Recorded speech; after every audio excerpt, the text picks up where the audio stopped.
Okay, so all this set of colors that you see here, red, pink, purple, the purple, indigo, blue, are the same palettes that are available right here on the theming.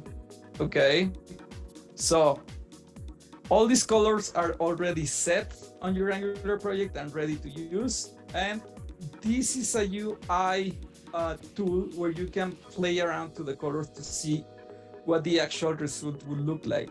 Let's say you have the option to pick a primary color. In this case, this 900 indigo. If you go back right here and select the secondary color, you can pick a different color and see how it will look in the interface. The interface gives you 6 examples of the possible combinations. You see, just so you can check how this combination will look prior to your implementations. So you can play with the colors right here without having to be placing them and changing the variables on the code. So this is a really cool tool to use. Usually, okay, let's try with the blue, the secondary lighter blue, and there you go, you can be making a lot of combinations.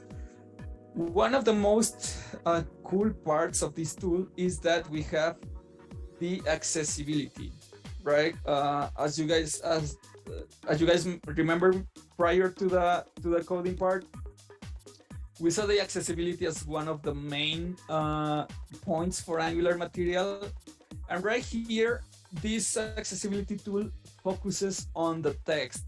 So what this thing tells us is that, okay, if you're gonna use this color blue and you wanna use some text on top of it, you need to have you can use white text with a minimum of 45% of opacity. Or you can use a smaller text, not as big, with the opacity at a minimum of 64. If you use black text, it's not going to be visible, right? So this is like pretty much a guideline onto, playing with the colors and see which background color will work with white text or with black or dark text, right? So on the custom part, you can also select your own colors. Let's say you don't want to use any of the default palette. You can come right here to the custom circle and play around. Or if you have a strict guideline from a client that wants to use their branding colors, you can come right here and place the hexadecimal number of their color, and even tell your client, oh, okay, well, your main color doesn't work for large text for white text on a large text, so it's not legible.